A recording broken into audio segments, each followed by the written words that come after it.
The winter of 1878 came early and cruel, riding down from the northern mountains on the backs of iron winds, flattening grass, cracking soil, and turning the wide western plains into a white, merciless ocean where only the stubborn and the desperate survived.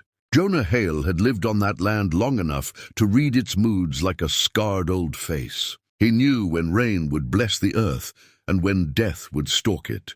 That evening, as the sun bled out behind the hills and the sky hardened into steel, Jonah felt the warning settle deep in his bones. The cold was not ordinary. It was the kind that hunted, the kind that stole breath from lungs and hope from hearts. Jonah pulled his coat tighter as he moved along the fence line of his ranch, lantern swinging low, its weak yellow light swallowed almost instantly by the growing dark. His ranch sat alone, no neighbors for miles, just open land, frozen creeks, and the endless whisper of the wind. That isolation had once felt like freedom.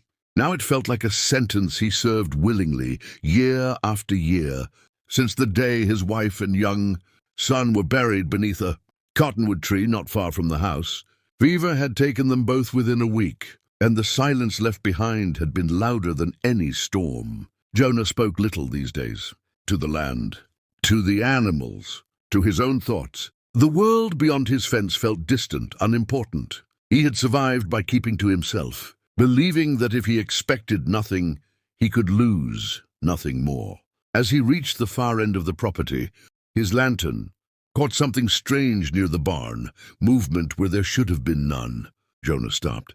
His hand instinctively went to the rifle slung across his shoulder. Out here, movement at night meant trouble. Wolves, thieves, worse. The army had pushed native tribes off their lands nearby months earlier, and rumors of retaliation drifted through towns like smoke. Jonah had never chosen a side. He had simply endured. He raised the lantern higher, squinting through the blowing snow. The shape moved again, small, unsteady, then collapsed into the drift beside the barn wall. Jonah hesitated. Every instinct told him to stay back. Survival in the West meant caution. Mercy often came at a cost, but something about the way the shape fell, no attack, no sound, just a quiet surrender to the cold, pulled him forward despite himself. He stepped closer, boots crunching, heart thudding, until the lantern revealed the truth. It was a boy, a native boy, no more than 10 or 11 years old, thin as a fence post, dark hair stiff with ice, bare hands curled uselessly against his chest. His clothes were little more than rags, no coat, no boots fit for this weather. His lips were blue. His eyes fluttered weakly when the light touched his face, then closed again. Jonah swore under his breath. Leaving the boy here would be a death sentence, and Jonah knew it. The cold would finish what exhaustion had started. He also knew what helping him could mean. Harboring a native child, especially one separated from his people, could bring soldiers, accusations, violence. Jonah stood there for a long moment, snow collecting on his shoulders, the wind screaming like it wanted an answer. He thought of his son, small hands, fever-hot, gripping his finger as if afraid to let go of life. The memory struck him hard, sharp as a knife. With the heavy sigh that carried years of buried grief, Jonah made his choice. He slung the rifle onto his back, set the lantern down, and gently lifted the boy into his arms. The child weighed almost nothing. "Easy," Jonah murmured, surprising himself with how rough his voice sounded from disuse. The boy did not respond. Jonah carried him into the barn, kicking the door shut against the storm. The animals stirred, sensing a stranger, but Jonah ignored them. He laid the boy near the small stove he used during calving season, stripped off his own coat and wrapped it around the child. He worked quickly, clumsily, thawing frozen fingers with his own hands, forcing small sips of warm water between the boy's cracked lips. Minutes passed, then more. Finally, the boy coughed weakly, his chest rising a little stronger. Jonah let out a breath he hadn't realized he was holding. He sat back against a hay bale, watching the firelight dance over the boy's face. There were scars there, old ones. Hunger, too, and fear, even in sleep. Jonah felt something stir in his chest, something he had buried with his family, responsibility, connection. "You picked the wrong night, kid," Jonah muttered softly. Though there was no anger in it, Outside, the storm howled, but inside the barn, a fragile pocket of warmth held. Jonah stayed awake through the night, feeding the fire, watching the boy breathe, his rifle close at hand, just in case Mercy demanded payment before dawn. When morning finally came, it arrived quietly, the storm having spent its fury. Pale sunlight crept through the cracks in the barn walls. The boy stirred, eyes opening slowly, dark and alert now, locking onto Jonah with immediate fear. He tried to sit up, panic flashing across his face, but Jonah raised his hands, palms open. "Easy," he said again. "You're safe. I won't hurt you." The boy didn't understand the words, but he understood the tone. He froze, watching Jonah closely, ready to bolt. Jonah slid a piece of bread across the dirt floor toward him. The boy hesitated, then grabbed it and devoured it like he feared it might vanish. Jonah studied him in silence. He noticed the bead necklace around the boy's neck, the faded patterns on his shirt. Apache.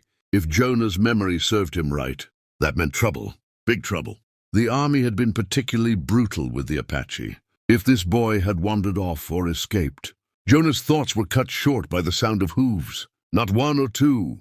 Jonah Hale stepped out of the barn slowly, deliberately, letting the door creak open, just enough to show his shape against the pale morning light, and the cold air struck his face like a slap, sharp and unforgiving, as if reminding him that whatever warmth he had, preserved inside, would not extend to the choices he now had to make. The land before him was quiet in a way that felt intentional, as though the plains themselves were holding their breath. The riders had formed a wide arc along the fence line, nearly 200 yards out, their horses standing still, heads low, breath steaming. They were not advancing, not retreating.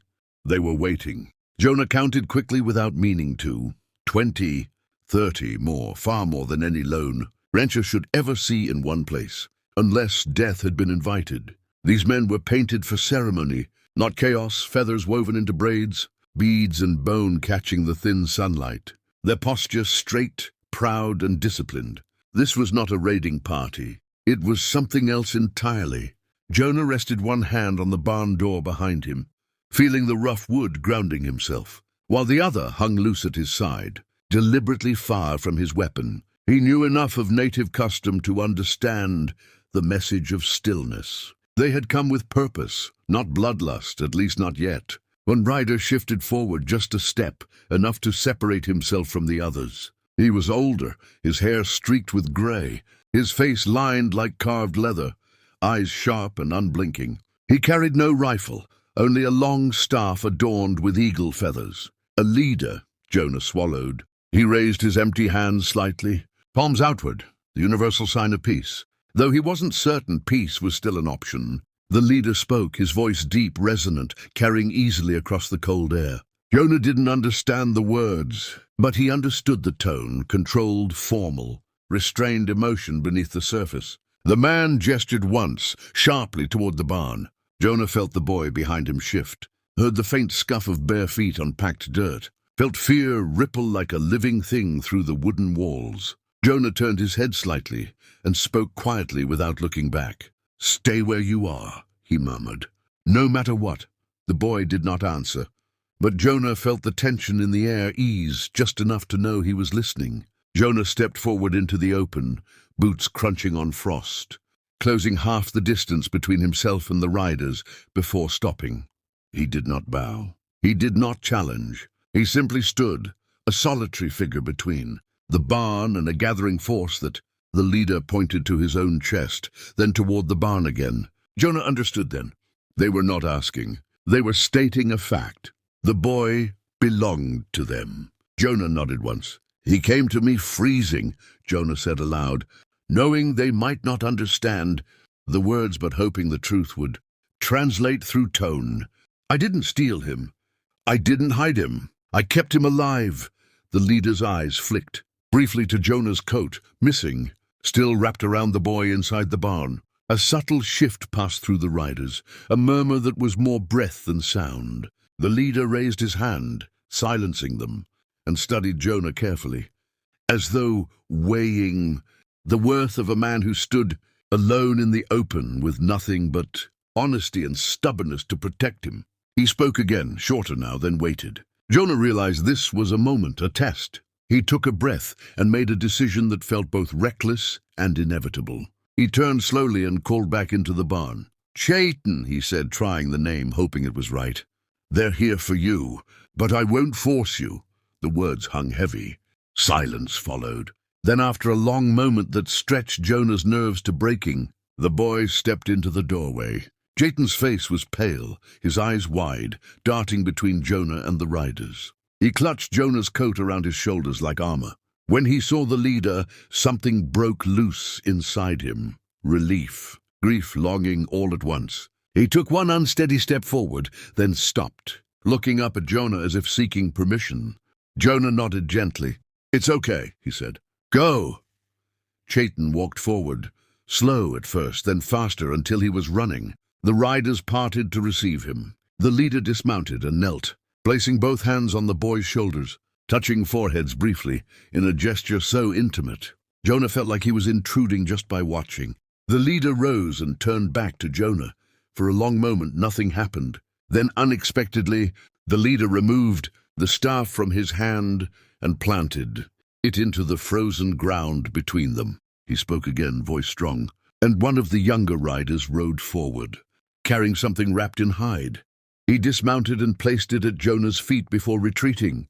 Jonah looked down cautiously, then back up, confused. The leader gestured to the bundle. Jonah bent and unwrapped it slowly. Inside was a finely crafted knife, its handle carved with symbols Jonah didn't recognize, its blade sharp enough to catch the light, a gift, a sign of gratitude or a mark of obligation.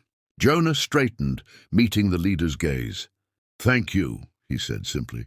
The leader nodded once, then spoke a final sentence, his voice carrying weight and warning both. He mounted his horse, lifted a hand, and the riders turned as one, forming ranks with practiced ease. Before leaving, Chayton looked back. His eyes met Jonah's, and in that look was something that made Jonah's chest ache, promise.